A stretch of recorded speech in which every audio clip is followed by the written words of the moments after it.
Xavier, Hawk Francis.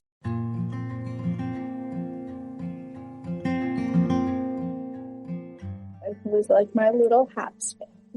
Welcome to Still a Part of Us, a place where moms and dads share the story of their child who was stillborn or who died in infancy. I'm Winter. And I'm Lee. We are grateful you joined us today. Please note that this is a story of loss and has triggers. Thanks to our lost parents who are willing to be vulnerable and share their children with us. If you're listening to this podcast, just know that on our YouTube channel there are pictures and videos that are related to the stories that are being shared. Subscribe and share it with a friend that might need it, and tell them to subscribe. Why? Because people need to know that even though our babies are no longer with us, they're still a part of us.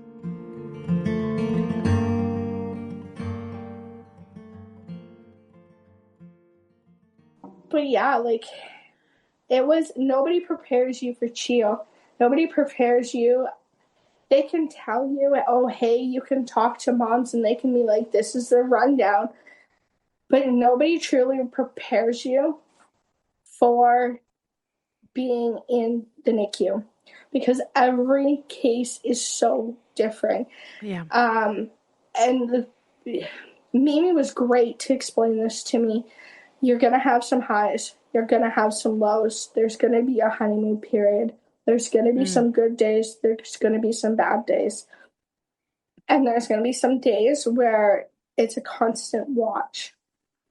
And I was like, yeah, I'll just be at Ronald McDonald House. Give me a call, blah, blah, blah. No. When they say there's going to be nights where you're going to be constantly watching him, you're literally at that bedside. Just watching. Yeah. Just sitting by his bedside, watching him, making sure he's doing good, making sure that, you know, if anything happens, I'm right there. So if he passes, I'm not missing that. Yeah. It was so bad because only one parent could be by his side at night. Oh, at night? Okay. Yeah. During the day, there could be visitors, but only one parent at night could be by his side. And I remember there was some times where me and his father would switch off, and Ronald McDonald actually had a lounge for parents. Oh, okay. And in there you had a TV, kitchen, that kind of thing. There was other rooms for those who could not get into a room right away. Gotcha. If it was at the Ronald McDonald or at the hotel, that was right by the hospital. So there was constant, there's somebody always sleeping in a parent room. So yeah, we were constantly doing this swap. Sometimes it was just me.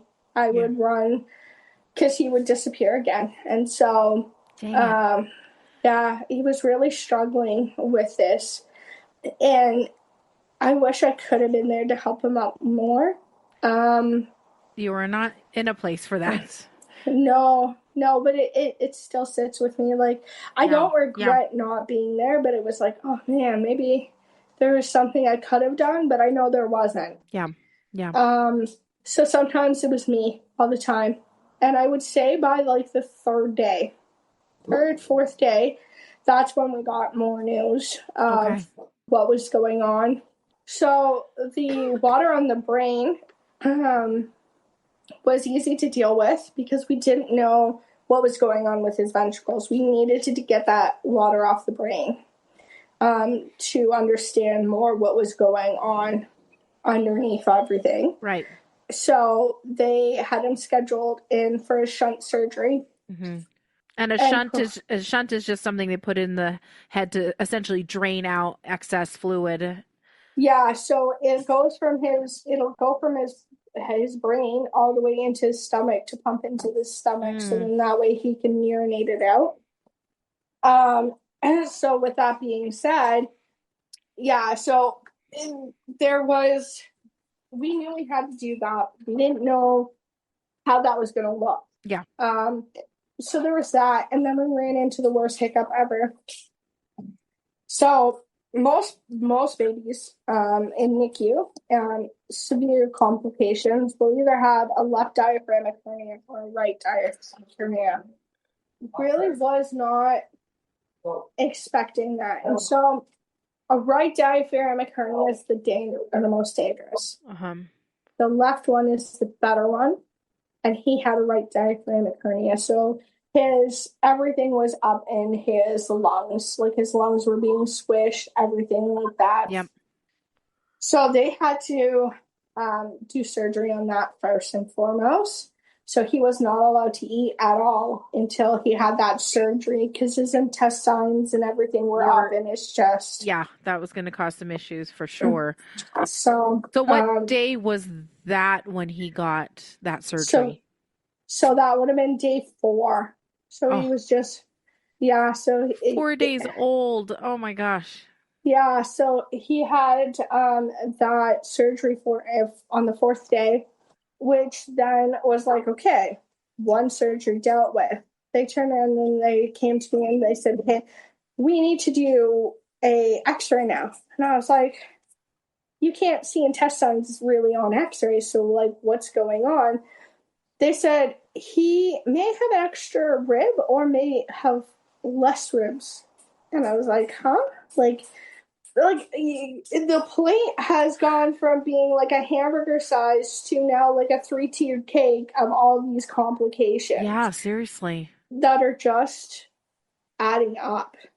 And so I was like, okay, let's do what we need to. I said, how long is that going to take?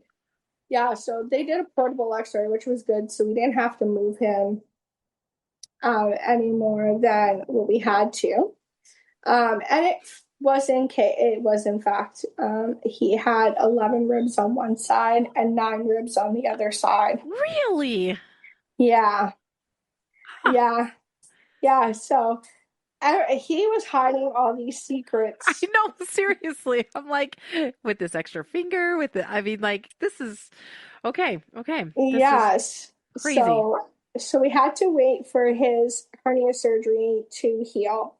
And it was only like this big. Now imagine that on an adult, you're going to have it like this big. Mm-hmm. So, yeah, so it was quite a shocker to see like your kid's 4 days old and had surgery. That would be, no, it feels not right. No, it doesn't. And so that day was hard. I will tell you that much.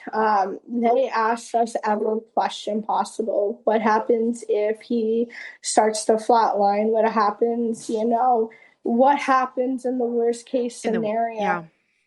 And I turned around and I said, I will be sitting in the Ronald McDonald lounge area right outside his floor. Actually right outside the NICU doors where he was at. And so I said, I'll be there if anything happens. I want to hold my son before he dies. And they said, that's fine. So we were, don't remember her name, but we had another sweet lady that day, really nice, sweet older lady as a nurse. And she goes, I will keep you updated as much as possible. That's awesome. And so really and honestly, I was in nerves. Like I was sitting at the edge of my seat every hour, every minute, because I didn't know what is going to happen. Is he going to pass away? Am I going to have time to hold him? What's going to happen? And those, nobody can tell you that nobody can prepare you for those thoughts. Yeah. That's just your brain going into survival mode, into fight mode, and what do we do for our kids? Yeah, what if, all these things. Yeah. And so that was something that was in my brain constantly. Am I going to be able to hold him? Is he going to be okay? What is his surgery going to look like? What are we expecting? What is the next hurdle? Because there's always a hurdle. You don't get one surgery done with somebody this complicated. Yeah. So we knew that there was either going to be multiple surgeries or he was just not going to make it. So we had both plates and we were juggling them. Yeah. And both are not great. No, exactly. Both are not great, but we do make the most out of it. Yeah. We have to be. It's basically the best way I was told by the charge nurse on the floor. And it sounds horrible, but she's like, you just need to put your feelings away while you're present with your child and focus on them and their needs and their feelings and be your child's advocate. Yes. Don't let the doctor say, oh, well, he needs this surgery. You know, be there to tell you, ask questions. Like when they say he needs this surgery, that diaphragmatic surgery, I said, okay, what's the complications of this? Right. I'm like, what are the complications as to what's the odds of him coming off this table? Is this going to improve his life or not?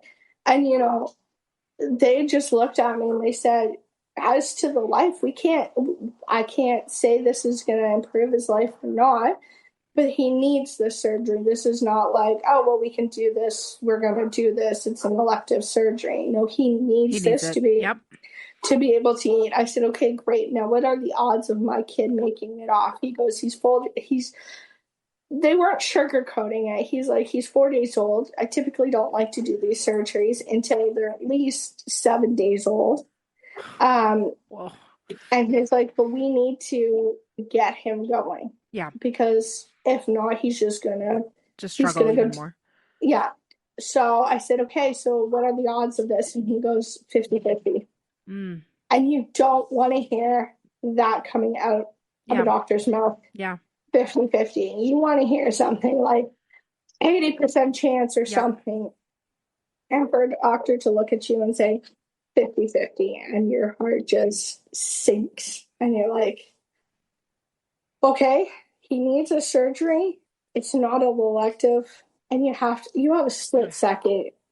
You don't have, can you give me 5 days? Can you give me an hour? You need to make a decision in the next 3 minutes, or we're taking him and doing it. And it wasn't even a question. Like when he said, before he even got the words out of, what do you want to do? I said, get him into the operating room now. Get him in there. Get my son as much time as I can get with him.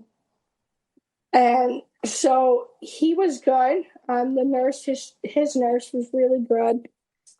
Every 15 minutes, she was calling the OR, what's going on? Okay. You know, just to give us that peace of mind. And she was always checking with us. If she had gotten if she got the same news, everything's going fine, obviously she's not going to run out every 15 minutes. It's all the same. So we were really on edge. We did get a 4 hour surgery. And in that time period, got one thing where he was like, we got the news that he kind of started to desat, which means all of his vitals start to go down, and he was looking like he was going into cardiac arrest.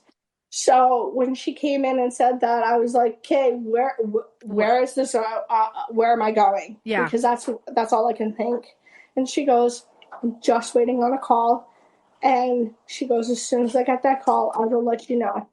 And she came out 15 minutes later, and she goes, your son, it likes to pull tricks. And I said, oh, and she's like, as soon as they said that, I came back in, was just about to sit down, like just getting everything ready, thinking we're going to the operating room. And she's like, I just sat down and he's fine now. He's fine. I'm like, he's just like when he was inside me. Like he has that, hey, okay, I'm going to pull my crap because you're not paying attention to me kind of thing. Oh, that stinker. Right? And that was the best personality he had. Like, hello, I'm here. Pay attention to me. I'm a human being. That was his personality. Yeah. And we saw that by day 5, day 6. I had turned around and said on his board, if you're not coming here to be in a positive mindset, please take a minute, because this is a positive area for my son. Okay. And then we met like a really nasty NICU nurse. And I forgot to mention this, but I met her before our surgery date, and she turned around and said, you're just harming your kid. Why don't you just give up now? You don't understand what you're expecting. So we saw her again on day 5, day 6.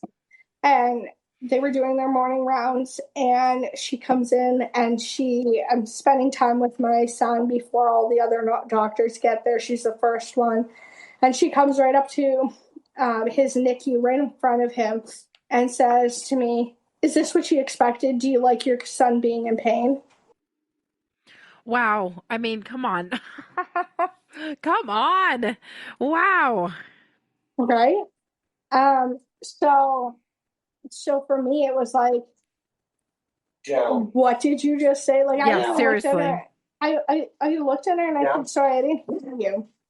And I turned around and she said it again. And she goes, "We can just take the breathing tube out and he'll be fine. He'll pass peacefully." And I'm like, "No, you need to leave. You need to get a different nurse here because I'm not allowing you to be around. I don't care if you're the on-call physician. You need to have somebody else because I'm not dealing with this with my son." Yeah. And as that happened, everybody started walking in, all the specialists, and they always did the same thing. "Hey, Mr. Xavier, how are you today? Still kicking, still fighting." Um, by this point, Dr. Nazal, his neurosurgeon's coming up and like pretending to fist bump him and, just keeping the spirits alive. And so, and I guess they had heard because they were like, "Yeah, we're going to continue without you. We've been with Xavier since day one. And, I love how mom is trying to keep this a positive environment." So they had asked her to leave. Oh, good. Because that is super inappropriate. Yeah. Right? So, so they carried on and they said, "Well, we'll be back." And they came back with another physician, which was fantastic. Mm-hmm.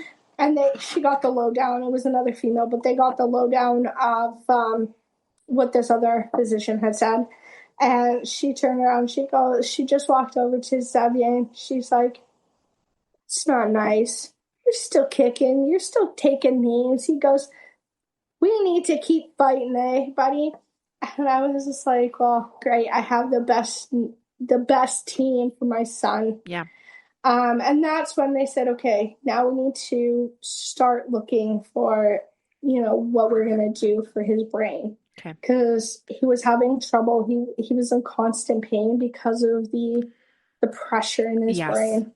With having all that water, yeah, that could cause a lot of Yeah. pain. Yeah.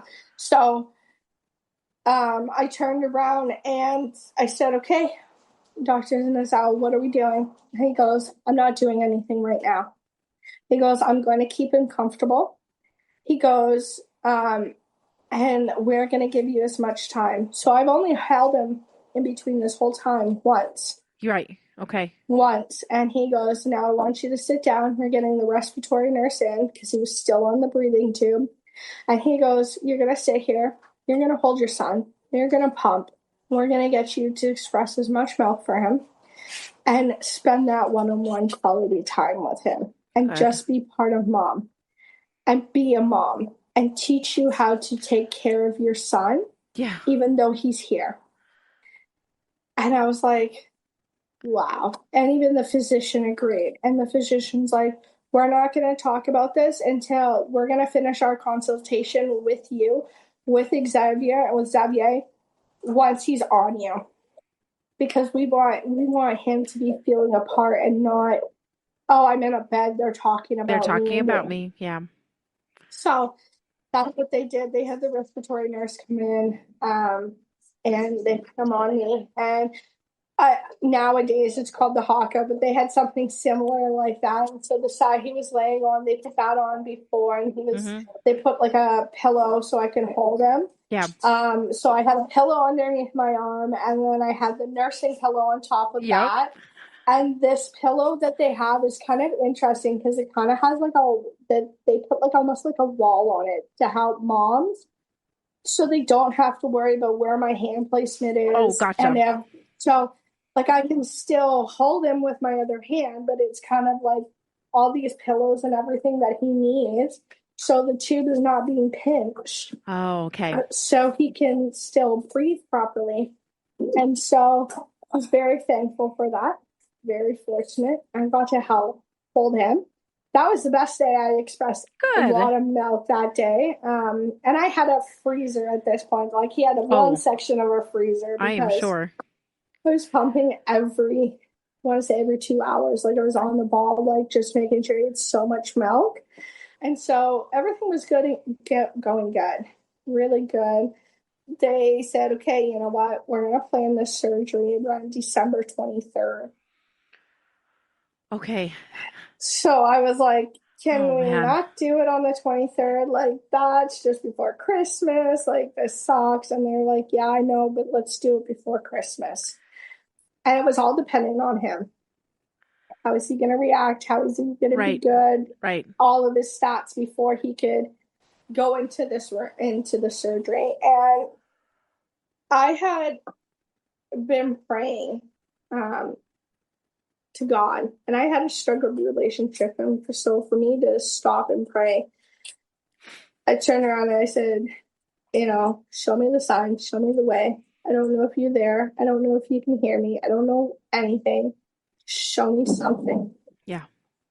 And so that's what he did. So we were day 7 to 8 with him. Okay. And he's all already of had his, one big major surgery already, right? yeah, Okay. And then, okay, so day 7, 8. he goes in, all of his stats were good. Okay. So they planned the surgery for day 9.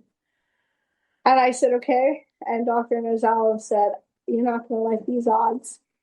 He goes, there's a 30% chance that he's. Oh. And I said, okay. And I said, that's it. I said, we're getting him baptized and getting him so they have,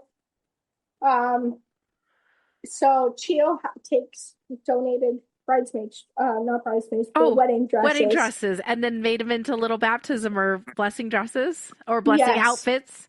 Yes. Awesome. Um, so that's what they did. They asked us to pick one out, and I picked one out, and unfortunately I don't have it anymore.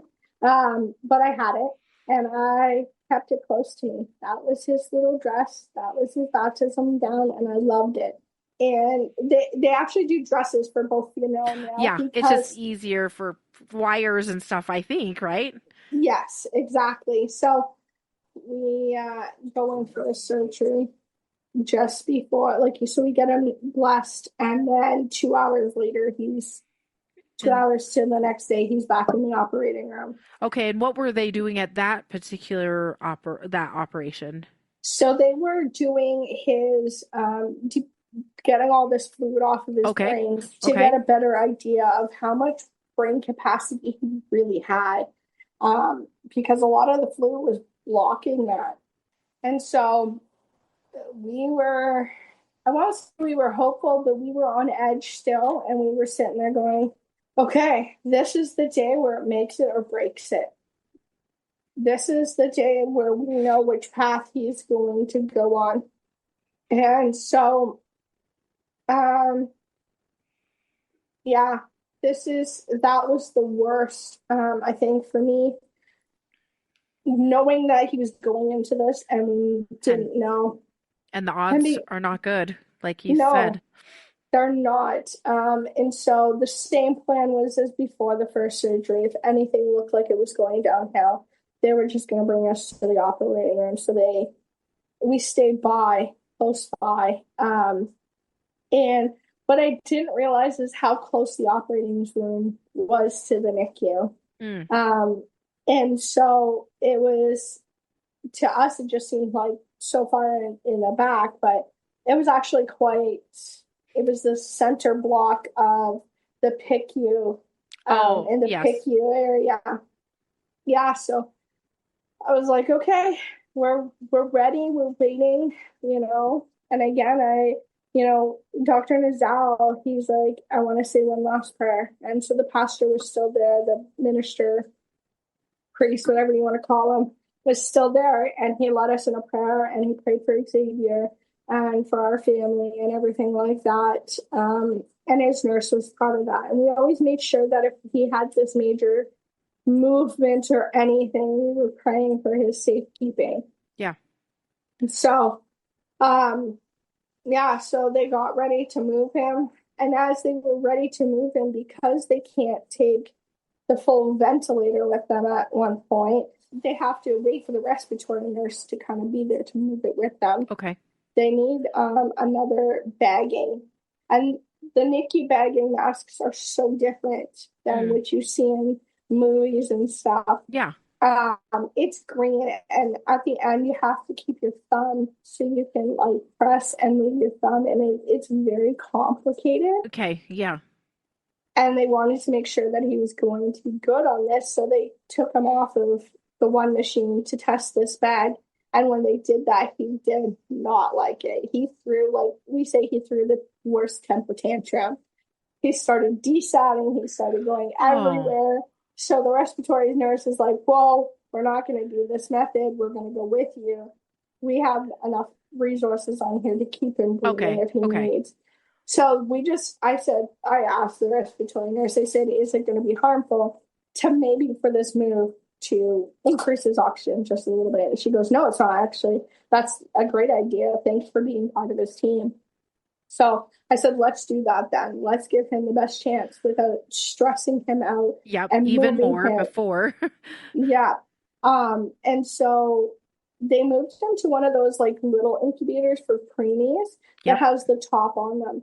So I won't even say they're that little, but they're like the ones you see when you're giving vaginal birth, but in the NICU, they have the top sitting way up.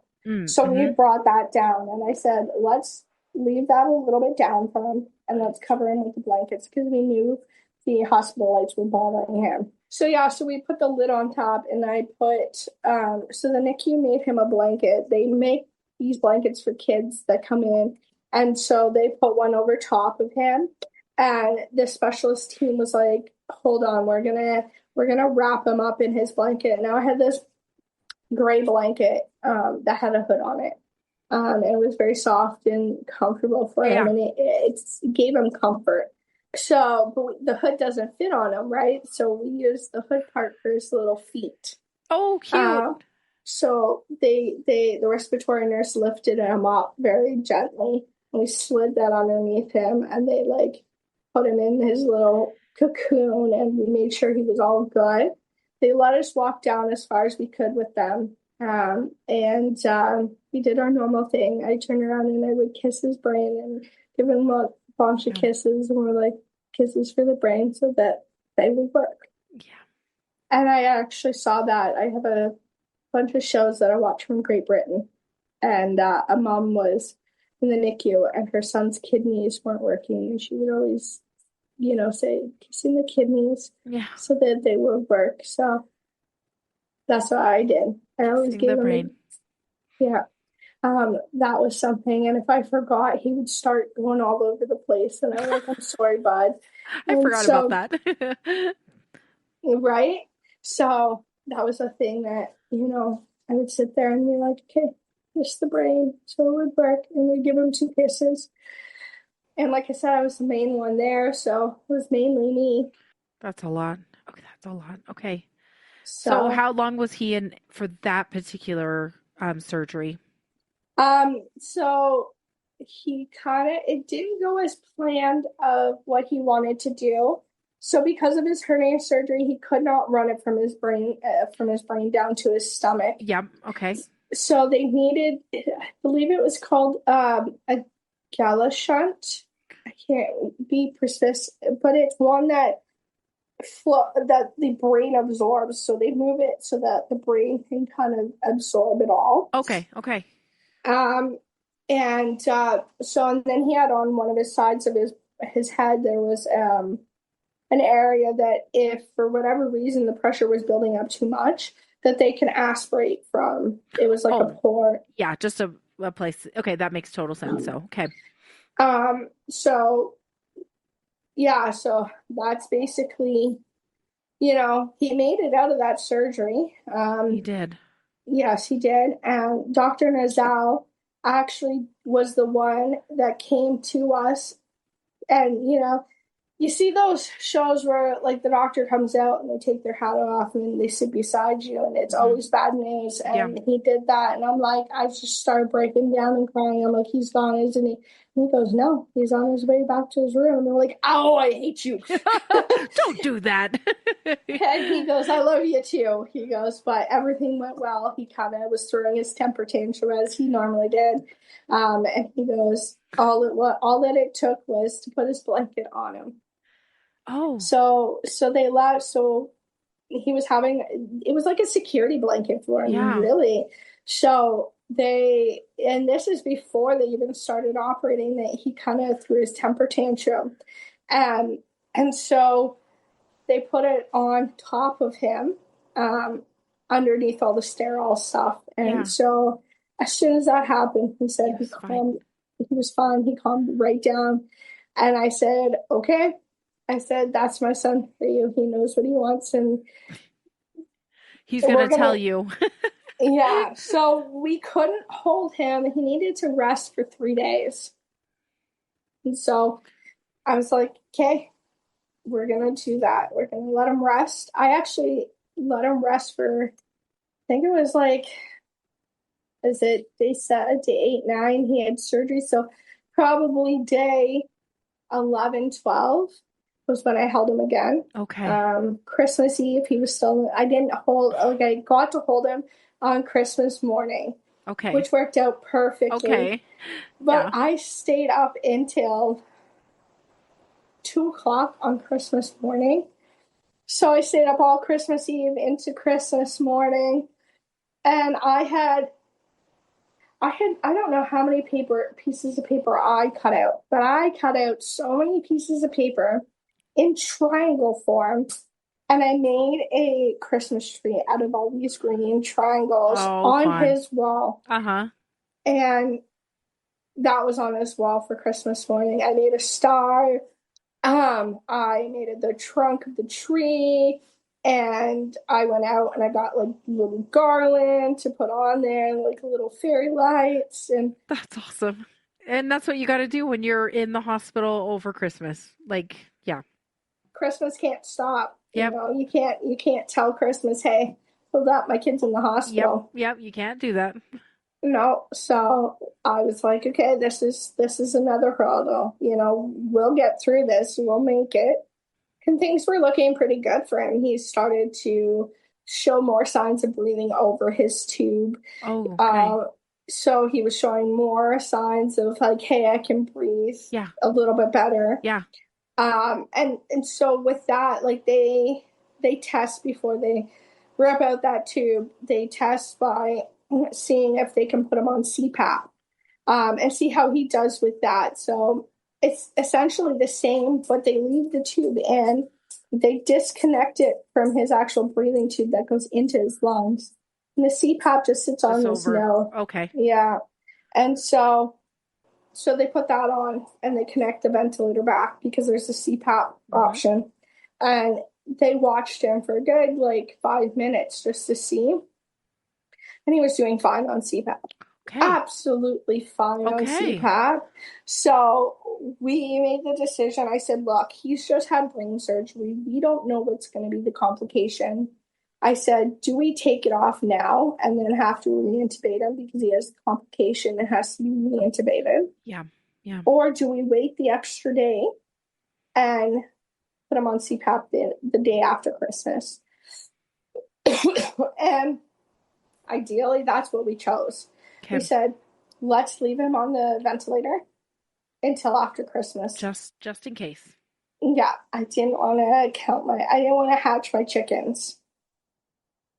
And so that's what we did. So we got Christmas morning with him. I had picked out a pair of pajamas because he was able to wear clothes now, which was awesome. Yeah. So we picked out a pair of pajamas for him, and it was red and white striped. And all my kids except for Daniel, well, all my kids after. So yeah, my daughter Kaylee wore them. Daniel was too big to wear them, but they all wore them. That is awesome. What a cute way to tie your kids together. Yeah. So so it was great. We left them on the side. We were like, hey, if you can't get them into them, that's fine. And they were able to he was kind of like having some issues with his temperature that day. And I said, let's just put him on my lap. Let's not, he just had surgery. Maybe he's just readjusting and acclimatizing again. Yeah. Because all that fluid's off. So we put it on top of him. And it was so cute. I have a picture of that one. And so I got to spend Christmas. St. Mary's came by because I was still with them technically. And they turned around and they said, Merry Christmas, Louise and Xavier. So, so they came in, and shelters don't normally give you a lot for, for Christmas. They don't have that extra money. Yes. So I turned around and was only expecting something small, and they came in and there was, oh my gosh, I think there was 20 bags, like 20 giant bags. And then there was presents for Xavier and as a family, and just little things that just you hold near and dear to your heart. Yeah, because nobody is loving being in the hospital or in the Ronald McDonald house over Christmas. Like, let's be honest, that's just not exactly where you want to be. And so that is really kind of whoever those people were that brought those gifts in. That's really nice. Yeah, and that's what like makes, that's when you see your community that you've kind of had throughout your pregnancy come together. Like, and I take Christmas now to a whole new level. I celebrate Christmas and I don't let anybody miss it because I never got to spend the next Christmas with him. But I always said, he's here. Yeah. I get a family ornament every year, and he's on there. And he's on there. He's on there. He's still part of our family. He's on there. With that being said, like, you don't know when the last day is going to be. Yeah. You don't. And that's for everybody. Yeah, exactly. It's for everybody. You don't know. I could go to bed tonight and my husband can find me passed out and dead in my bed. And you know what? We can't think about next month, next year, you have to take it day by day. And sometimes we do plan it where we're like, oh, in a month we're doing this. We're already like, well, things change, they change. And so that's where it came together, that I knew that I was, no matter what, I had support around me. The Ronald McDonald House actually turned around and looked at us and said, oh, by the way, can you be home by like 11 o'clock because we have something special? And I said, sure, I can manage that. I had some support with us. I'm still in touch with one of them. Great. So I had her, and she came and sat with Zavier while I went back because I wasn't sure what was happening. All I cared about was I want to spend Christmas with my son. And so anyways, I went back, and it was the Navy Marines that came into the Ronald McDonald home and purchased toys. Oh. 5 toys per child. That's awesome. And a gift for their mother. And it was also obviously age. Yeah, based on how old the kid was and everything, yeah. Yeah, so Xavier got this big baby shark blanket. And I was like, oh, okay. And they knew that he probably, didn't have a lot going on mentally.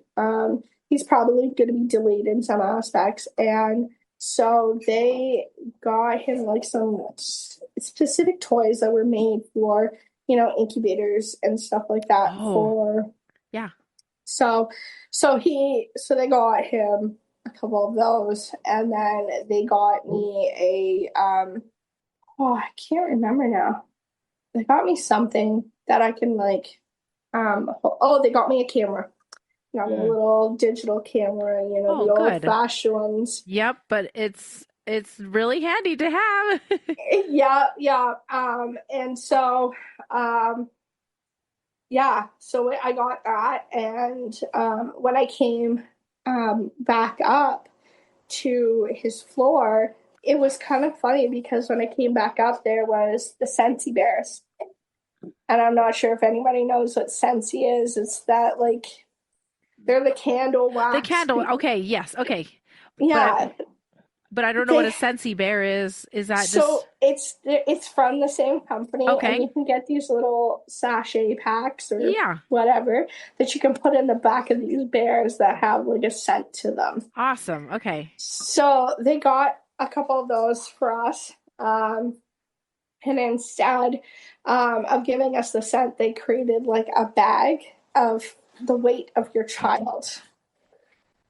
So they created one for him because he had a bad habit of pulling his tubes out. Okay. Or like he had a feeding tube at that point, so he would pull his feeding tube out, pull his IVs out.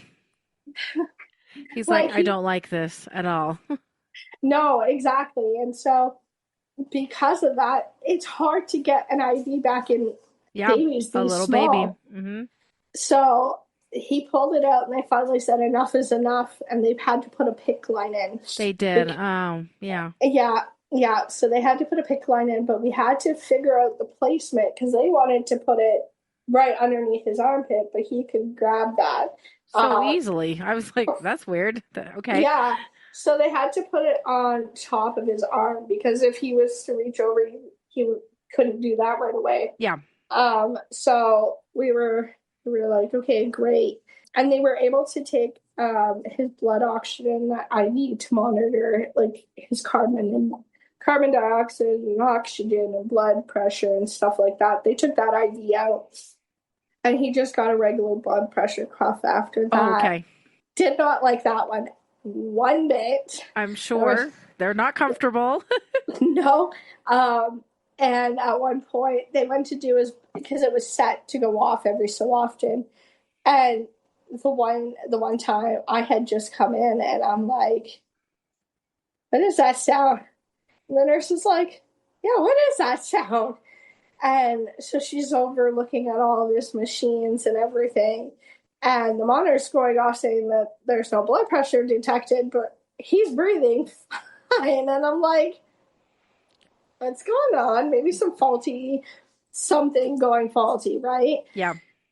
And come to find out that clip that typically pushes in, he had grabbed a hold of it with his extra thumb and his hand and pulled it. And I tell you, this kid did not like things on him. Yeah. He did not. That is so funny.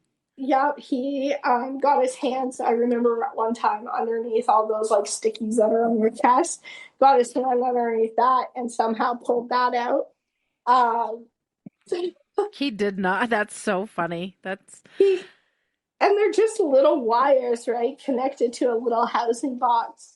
And for whatever reason, it was not one of our regular nurses, so she put it that box and close. Didn't realize. Okay. Yeah, I didn't realize. And it was on his file that he liked to pull these stunts with all of his wires. So Louise, so he's had 2 surgeries so far and doing okay, it looks like. But then I know that he has a couple additional. Is that right? So can you tell us about those ones? So we're at day 12. Day 13, he starts taking it downhill again, and a significant downhill. And we were not sure what was going on. They had to give him a blood transfusion. They did. Okay. Yeah, because they didn't know where he was bleeding. He had more CAT scans, more ultrasounds, more x-rays to try to figure out where this was coming from. Once he got the blood transfusion, he was fine. He's feeling better. Okay. Yeah.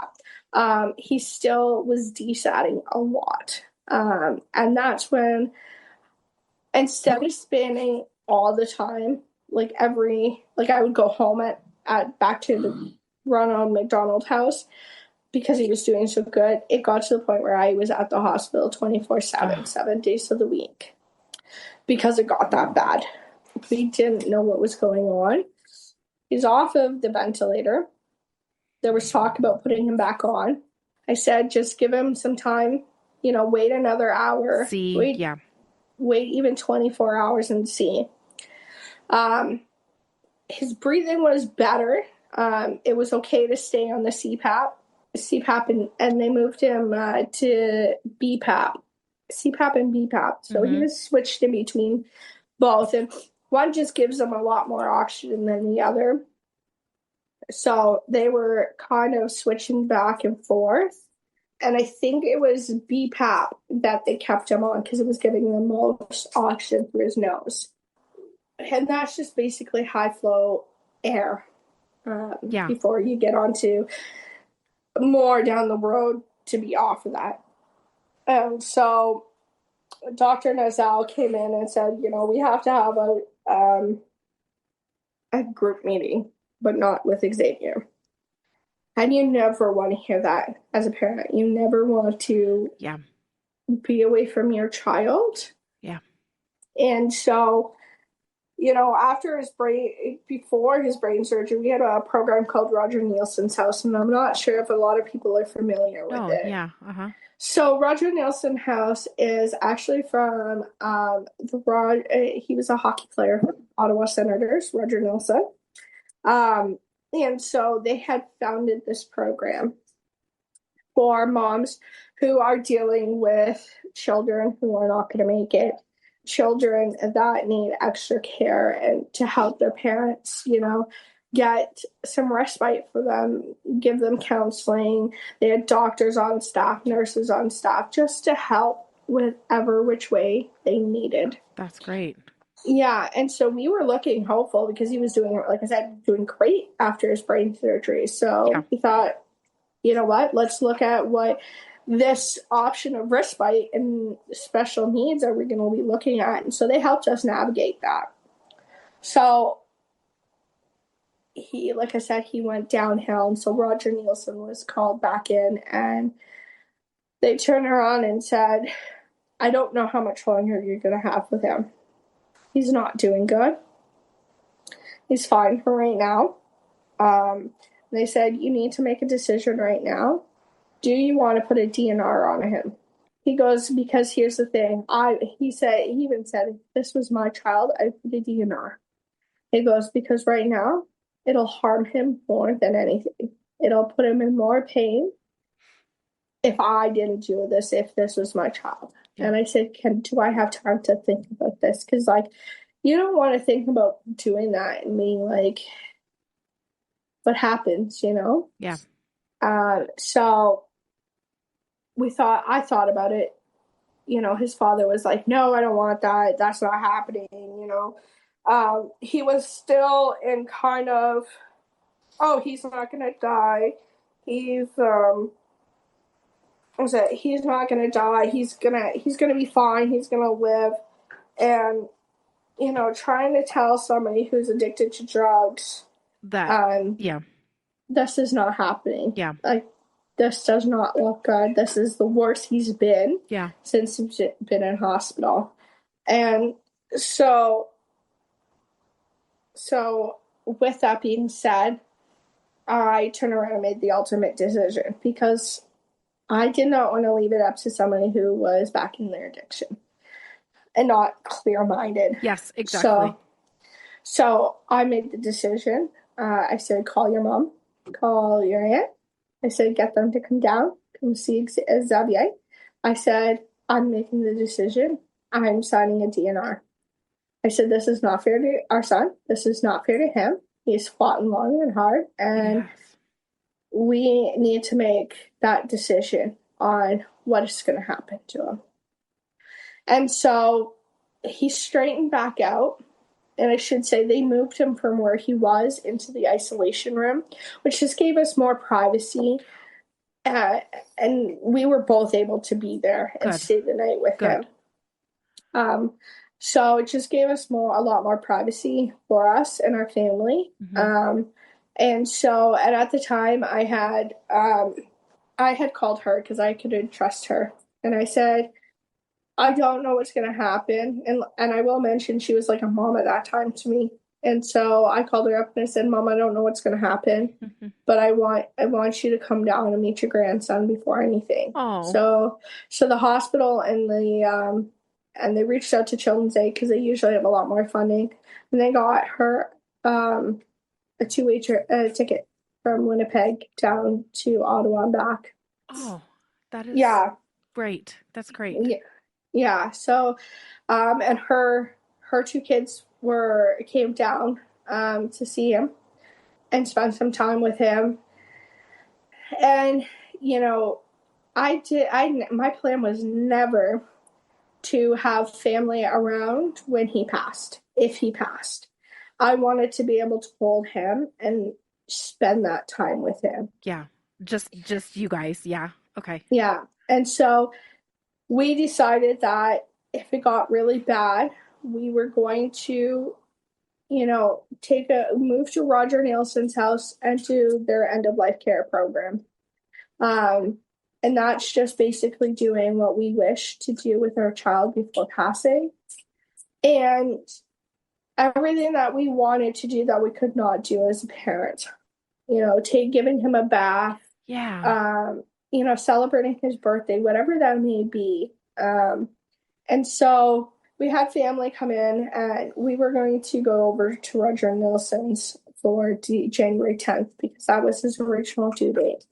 And we said, okay, that'll be great. So family came in, saw over 2 days. And the day after family left, let's say a day or two after, it was on December 30th. So at this point, we've had 19 days with him, and which is more than any parent could ask for. Yeah. More than anything. And it took a real bad downhill. They were having to use extra oxygen on him. He was not calming down. He was in severe pain.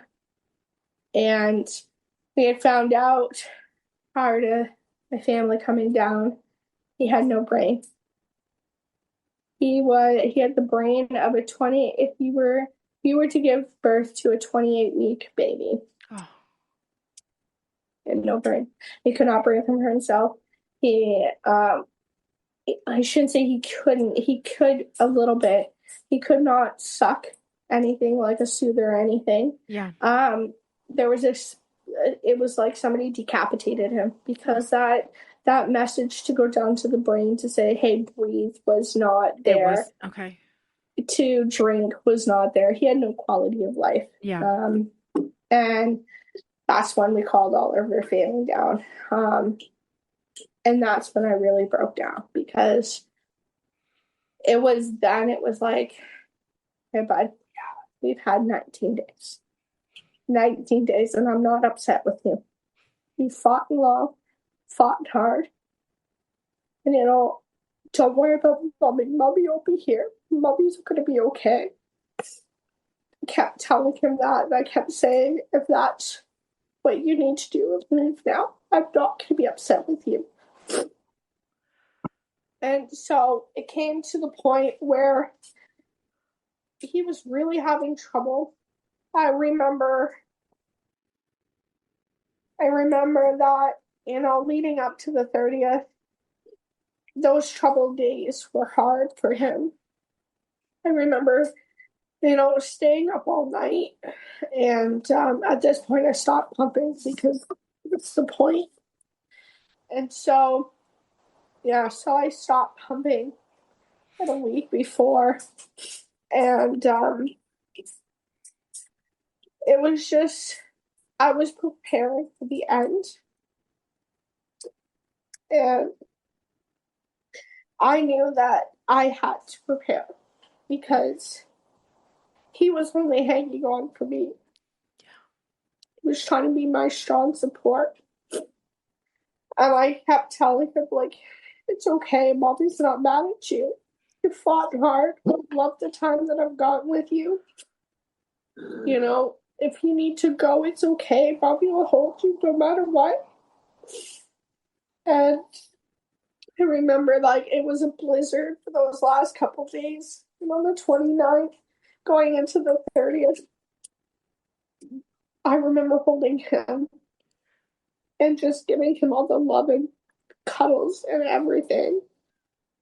And I remember that. And that all this blizzard that had happened, it just came out to a beautiful blue sky. And I turned around and I said, call Roger Nielsen. We need to do this now. Because he's not going to make it another day. That afternoon, we did his naming ceremony because of me being Indigenous. And he was given the name Hawk. And I knew that before. And it just made more sense now. And that afternoon, we moved over to Roger Nelson's house about 12:30, 1 o'clock. And I got to hold them. And they always do it as if you're leaving the hospital with your child. And because it's connected to CHEO as well, there's a path that you can take to get to Roger Nielsen. So I got to sit in the wheelchair with him and holding him. The doctor for them kept him out of breathing and kept him breathing. And when we got to Roger Nielsen's house, they already knew that we wanted to celebrate his birthday and that I wanted to bath him because I thought to. So while he was still on oxygen, we agreed to keep him on oxygen until about 2:30. And then after that, they'll let him if he passes. And we were told that it could take an hour, could take 20 minutes, it could take 3 days. Could take whatever. And I just kept telling him the whole way there, it's okay. Mommy's not mad at you. You're still Mommy's little boy. And I never saw his eyes until that day. So when I was telling him that, he just opened his eyes. And I got the smallest smile on his face. And so when we got to Roger Nielsen's, we sang him happy birthday. And I got to bath him. And I have this little nightgown. And I put him in that because his older brother wore that. His older sister wore that. He got to wear that. And I was like, nobody else is going to wear this until I feel ready to, or that you tell Mommy. So my daughter Kaylee never wore it. My son Daniel did. So I got to bath him, and they have a photographer that comes in that they pay for. And so they turned around and they paid for the photography to come in and take pictures of him with me bathing him. And just holding him. And I got to hold him. And he passed away at 3:06 on the 30th of December. I had 19 days with him. Roger Nielsen helped so much because they preserved their life and the memory of them. I have his handprints and his footprints in cement from them. Oh, yeah. They got his extra digit because they wanted to remove it, and I never let them. Yeah. So they got his extra digit, and so that's imprinted in him. And then he did a catcher's hand for his dad because his dad loved baseball too. Oh. And his feet were always the smallest. It was the smallest on him, like most disproportionate body type. And I sat there and I held him, and we got 24 hours with him. You did. And so we had to choose, we had to wait for another doctor to come in to pronounce him again and agree with the that he passed. And so I think the best part was that the doctor that was there knew us very well, and I got to listen to his heart until it stopped beating. You did. So I knew before I noticed it stopped, because he looked at me again and he smiled and he held my hand. And I said, it's okay. And that was his last breath. And I got to stay with him for 24 hours, and I didn't really sleep that 24 hours. Yeah. They brought us up dinner, and I said, I'm not hungry. I couldn't eat. All they did was want to hold him. And they had this rocking chair in the corner, and I just sat with him the whole night. I didn't want to let him go because it was the first time that I was able to hold him without any wires or tubes. Yeah. And so we had to choose a funeral home, and they were, do you want him cremated? Do you want this? Do you want that? And I'm like, I just lost my kid. You're asking me these questions, and I don't know. And so, Roger Nielsen said you have until 3 the next day to figure this out. And I finally made a decision, and I chose Beechwood. It's in Ottawa. And so I chose them, and I chose to get him cremated. Because to me, I was like, I just want to bring him everywhere. And if I have to bury him, I'm going to feel like I'm leaving him behind. Yeah. I wasn't sure how I was going to pay for anything. And that's when Ontario Works is like, we'll pay for it. And they paid for his funeral service and his cremation fee. Oh. And we just had a small little ceremony. But no, Roger Nielsen really helped, because they were able to, give us the respect after a child passes. They have this little angel in the corridor that they light up, just to, to tell everybody, hey, there's a child that's passed, we're passing, and then they do the walk of life for them. And the one song that I sang to him the day we went to Roger Nielsen's is Symphony by Claire Bandit. Oh, I haven't heard that one. Yeah, so if you just type in Symphony, you'll see it.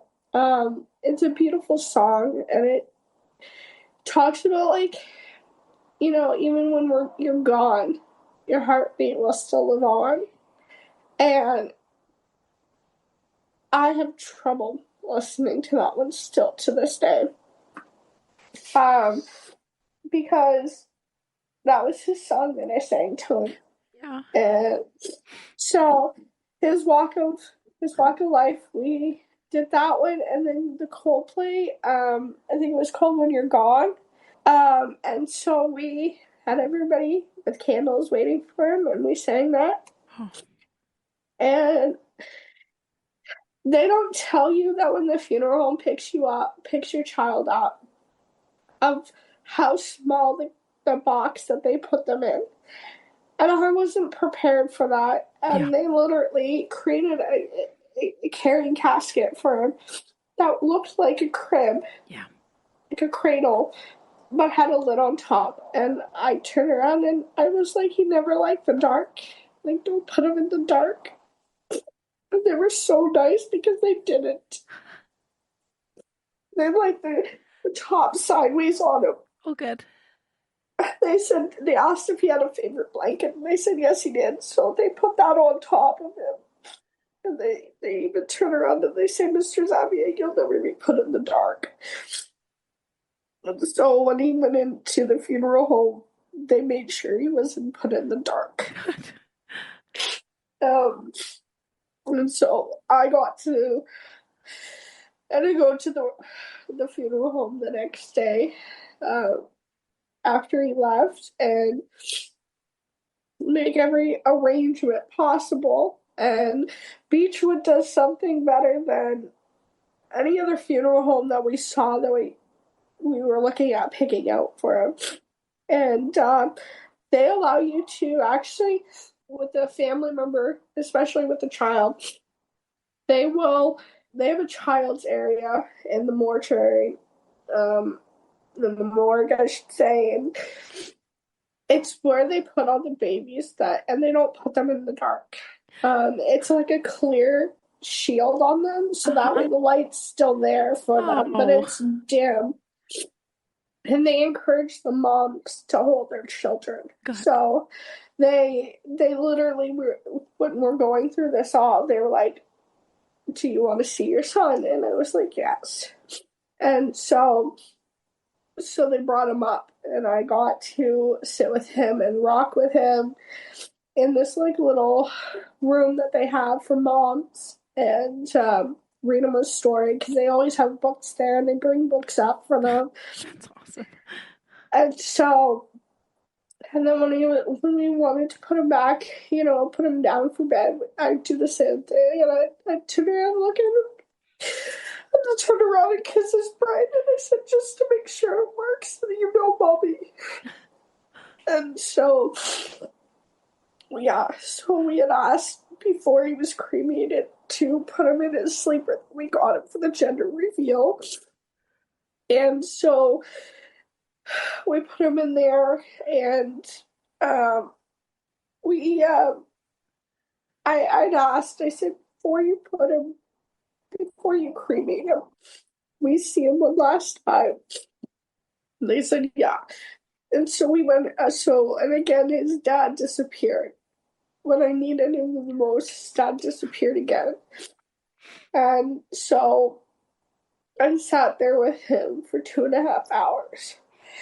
And again, Beechwood is so awesome. And with parents, they allow them to pick out his casket that they're gonna cremate him in. Yeah. And I turned around and I said, "I don't know how anybody can do that."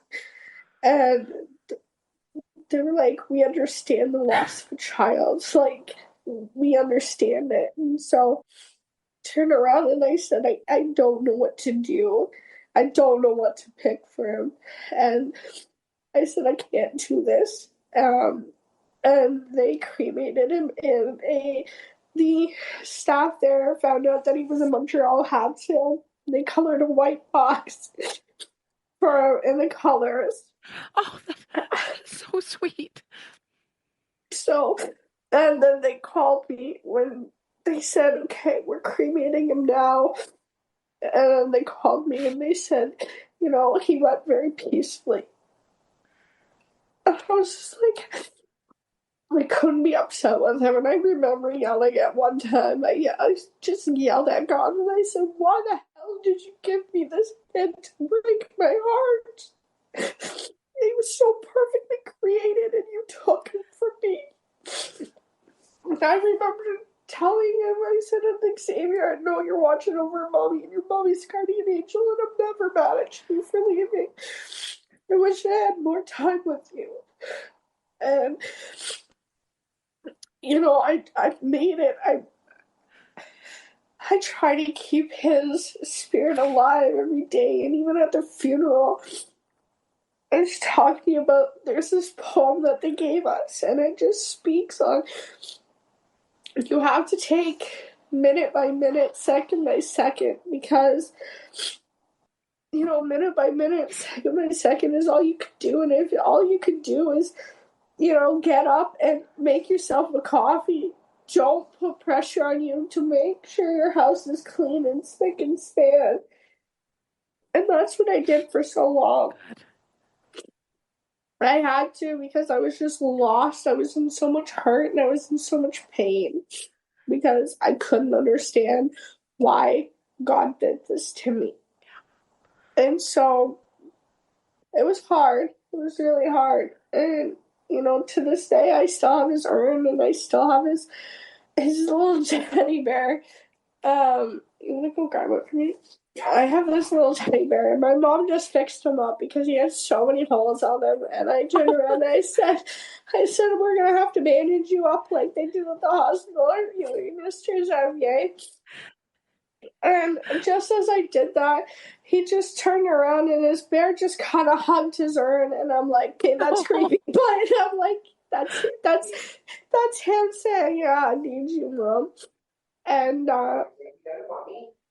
we treat him like he's our kid. You know, if we move and we're like, oh, sorry, Xavier, hold on, we're going to do this. We talk to him as if that is still him. And like my husband considers him his son. we always talk to him. We always talk to him, so he always sits. Oh, look at that. He always sits on our, my nightstand or anything, and he sits with his little teddy bear. And this teddy bear is the one. This teddy bear was the one that sat with him in his incubator,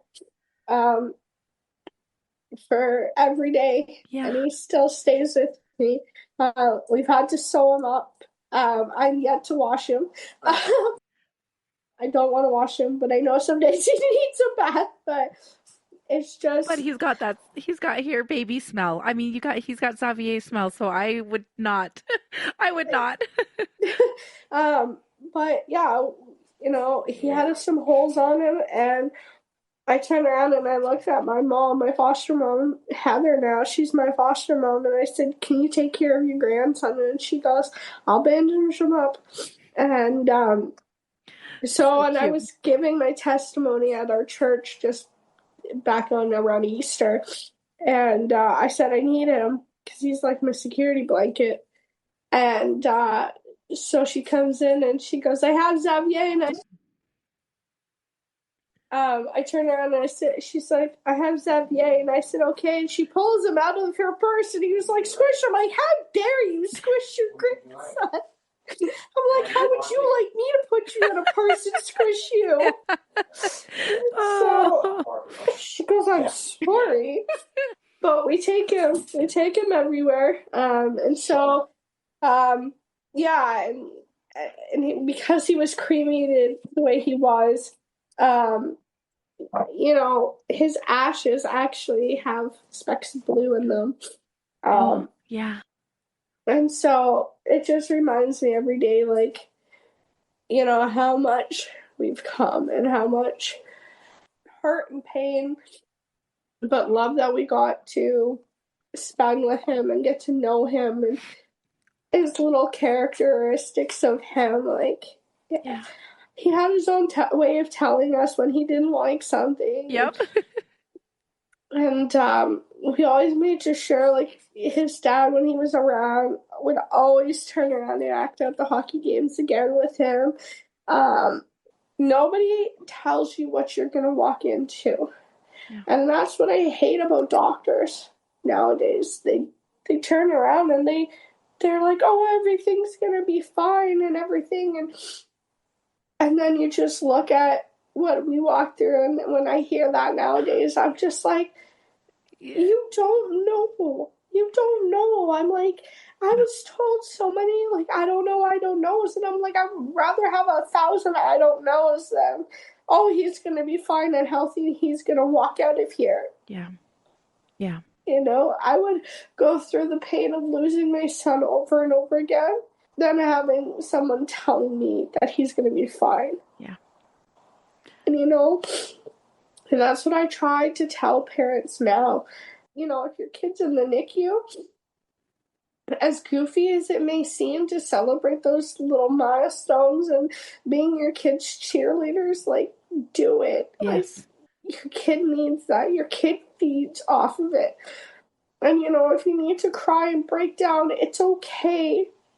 Because that's still emotion that your kid needs to feel. Yeah. That's still love. Yes. Yes. If you can only change their diaper or help being taught how to do their feeding, once it gets started by the nurse, like, then do so. Get your hands in wherever you can get your hands in. Yeah. Because if you just sat there and if you just sit there and you're like, oh, well, I'm going to let the nurses change his diaper or, do whatever, then you're going to regret it. Yes. You're going to miss out on those things where you were able to interact with your baby. and find their, find their quirks, their kinks, their little personalities, Yeah. their everything. Yeah. And in that 19 days that I saw him, I only saw his eyes twice, and I only got to see a smile twice. But no matter what, I knew that he was still smiling at me every single day. And now I have a big box. And when I mean a big box, I have a giant Rubbermaid tote. And I don't care about losing anything in my house, but I'd rather grab that bin than lose it. Yeah. If we have a flood or a tornado, That's what you're grabbing. Yep. I'm sorry, my husband, I'm sorry, you can fend for yourself, but that bucket's coming with me. That's mine. Yeah. I got over my grief in a different way, and I had to find a way through that pain. And not get rid of that pain, but find that, how can I help other moms with that pain? Yeah. What can I do to ease the suffering for them? What can I do to give them just a glimmer of hope? I just tell them, I'm like, if you don't want somebody in your home, tell them. I've told so many people, get the hell out of my house. I'm not dealing with this. I can't deal with this. Yeah. I'm like, be okay to speak that. If you can't handle it, then don't. If somebody turns around and says that I understand what you're going through, and unless you actually understand, don't say it. Yeah. Yep. Because the hurt of a mother losing a child is totally different. Yeah. And I think the other thing I seen so much was in the Roger Nielsen's house, there was a child that passed just after my son passed.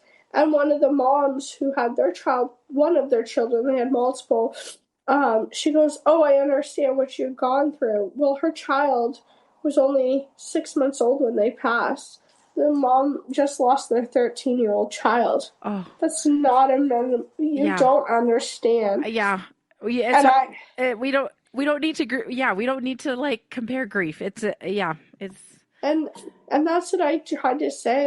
As soon as I snapped and I was angry at this point, but I turned around and I said, "How do you understand what their child's going with? You had 6 months with your child." I said, "I had 19 days. They had 13 years." Yeah. I said, "Her pain is different than my pain. Yeah. My pain is different than your pain. Yep. We all lost children. Yep. But we take every day, every birthday, every Christmas, every holiday as a milestone of, hey, I got this with my kid." Yeah. I got Christmas. Yeah. I didn't get anything else but Christmas.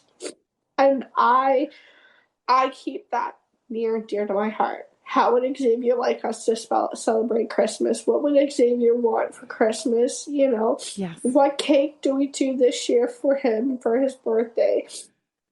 The stupid little holidays and crap that everybody's like, oh, well, it's just another day. Well, when your child lives in a box, or your child's in a ground living in a box, you're gonna celebrate that. Those are the stupid things that you are gonna celebrate because you may not have ever gotten them. Yep. And that's, I don't think people understand on how much people take for granted. Yeah. Instead of saying, I know what you're going through, I say, I can understand a little bit of what you're going through. Yeah. I don't know, but it's not fully. Yeah. No. And that's what I try to get everybody, and I urge anybody that's listening to your podcast or your videos, never compare. Never say, I understand what you're going through, because pain is different to everybody, and losing a family member, whether it's a child, an infant, a miscarriage, whatever, is totally different. Instead of saying, I know what you've gone through, you can simply say, I don't know, because I've never been through it, but I understand what you're going through. Yeah. Understanding is better saying than saying, I know what you're going through. Yeah. I have a little glimmer of what it is. Because, yes, I can't compare. Yeah, my son never took a breath. And so, it's different than yours. And that's okay. That's okay. Exactly. Every mom needs to know it's okay. It's not their fault. Whether you believe in a higher power or God or anything or a creator, they were made by that creator for you. And that creator had already planned what their life was going to be. Yeah. And what that was going to look like. And it may only be that you only got to hear their heartbeat once or twice before they were even, before you had a chance to prepare a nursery or get to know your child more. But at least you got to have that sense of my child's there. Yeah. I got to know my child for a little bit. But again, it's the same loss, the same feeling of what did I do wrong? What could I have done better? No matter how much you say, what can I do? Or what if, it was never your plan or your fault or any what ifs you can come up with. It was creator. It was that person that said, you're going to have a child. And it was their plan to only give you so long. Yeah. And whether, I urge parents to understand that, anybody that goes through infant loss or miscarriages or anything, anything like that, like walk a mile in a mom's shoes, like a mom that, take that time and walk a mile in the shoes of a parent that has suffered loss of any kind. It is different when you have 6 months, a year more. Yeah. When you only have an hour, 20 minutes, half an hour, the first sound of a heartbeat, that pain that parent is going through is way more than if your mom or dad just got hit by a transport. You got to spend that life with your parents a lot longer than mom hearing their child's heartbeat for the first time or the second time, and then it's gone. Yeah. So Louise, thank you so much for sharing your sweet Xavier with us. And you've given us some amazing words of advice as well, because I think we need to hear those things. Like, I talk about those things a lot, and I'm like, I think it's hard to sum up how hard this is and how we don't need to compare and how it's just crummy in general. Like, I think the other advice I would give anybody is whoever is your support team that's around you that time, bringing something for that mom to eat, or just even a treat or something, is better, is great. Don't overwhelm them. Don't be like, let me come over. Turn around and call them up or text them and say, hey, are you up for company? If not, how about I drop you off some groceries, or how about I drop you off a meal for you? And, even if it's just a single mom or a mom with a family or whatever, that means a lot. Even just saying, hey, I know you're not doing well. How about I bring you supper, take care of the kids, go take a shower, and I'll clean the house for you. Yeah. Those little things people forget and they overlook. Yep, completely, because their other things need to continue on, and you need to eat, you need to have clean clothes and a clean house, and you just have no energy when you're mourning, when there's grief. And so I love that. And one of the things I want to point out that you said that I liked was, like, you text somebody and says, would you like company? And that gives them an out. They can say yes or no, but it also opens up like it's a yes or no, and I'm happy to be the company or not the company and just bring you over a treat. Like I just love how there was some permission and asking and giving them an option and not just like let me know if I can do anything for you, right? That one's a hard one for me, so Yeah. it's And too I think open-ended. I'm sorry, but no matter how much you want to be there for that person, showing up with a bottle of wine or some chocolate ice cream or whatever will help them. They may not want to, and then they're going to feel like they're obligated because Yeah. you're standing there. And also, like, when you're texting them, hey, do you want some company? Do you want this? Do you want that? Making sure you also add there, it's okay to say no. Yep. Because most people would be like, oh, now I've got to have them over. It's okay to say no. It's okay to hibernate. Yeah, it is. And I think that is huge, like what you just said, giving the permission to not see people too, because people, it's overwhelming. And I remember feeling so disoriented and also kind of scared of just interacting with people. I honestly did not know how to interact with people after my loss. And so hibernating is a great way of putting it. Like I just didn't want to talk to anybody. So, but Yeah. Just stay strong, all those moms out there that, every second counts, and whether it's 10 minutes, an hour, 2 heartbeats, 1 heartbeat, it's still your child. And you may not know their gender, you may know their gender, whatever. Give them a name. Yeah. Give them a name. They're a human being. They're your child. They deserve a name. Yeah. Beautiful. Louise, thank you so much for your time today. That was a beautiful story. I feel like I know Zavier. He sounds feisty and and active. He sounded so active, and I just love that about him. And just in closing, I wanted to ask you if you wanted to share any last things about Xavier that we may have missed in our conversation. The only thing I think I missed was with his funeral, a balloon release. We got his favorite colors.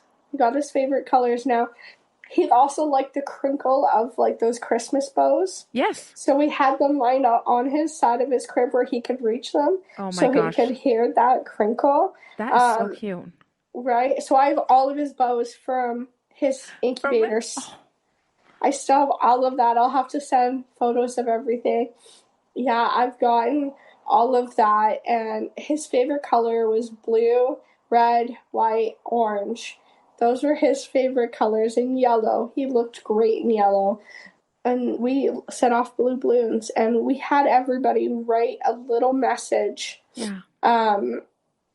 for him before sending it off, which was, I was like, fantastic. And the thing I also say about NICU moms, get their nurses. We had like Christmas bulbs that we had drawn, like printed out.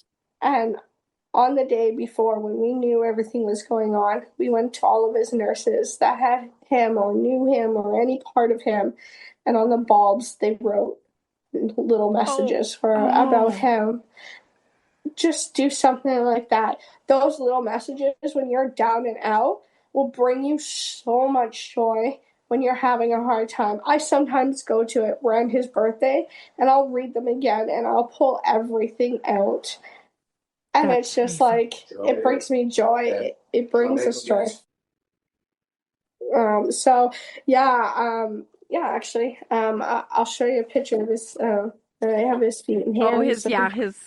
Yeah, I'll have to show you that before we go, because they're upstairs, babe. He's going down to the basement because I moved them upstairs too. But yeah, those moments, take that opportunity. Take those little goofy photos. Take the photos that may seem silly to everybody and be like, why did you do that? And what's the purpose behind that? Well, there's no purpose. Why do I have to give you a purpose? Yep, exactly. It's not necessary. You could just do it. You could just do it.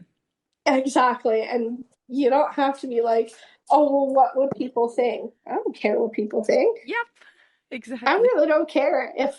And you know, like I was reading stories to Xavier, and I would like act out like, oh, he was big and strong, and the nurses would look at me and like, oh, leave me alone.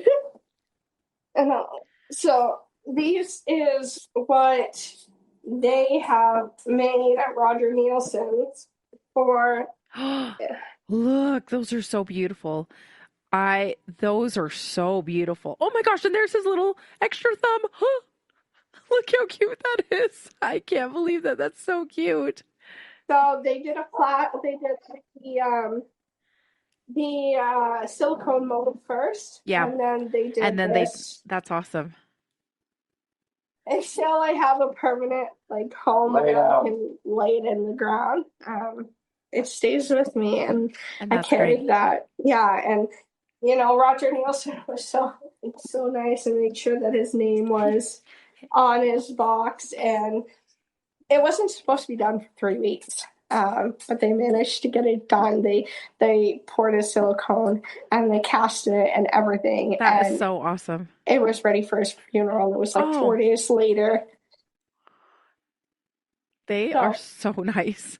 Right. So, but yeah, it's a joy to be able to tell moms that it's okay. Yeah. It's okay. Okay. And just because I didn't show enough, you don't show enough emotion, it's fine. Yeah. It's fine. Cry at the good bits that are the most important. Yeah. Smile at the rest of him. Yeah. Find those little quirks and kinks about your child. And on your hardest day, they will bring you joy. That is beautiful. Like I'm so glad that you ended with that, because that just summed it up so beautifully. Thank you so much for sharing Xavier with us. That was beautiful, and I'm glad I got to see all those fun things about him as well. Like, I just think that is awesome. So thank you again, Louise. No problem. Anytime.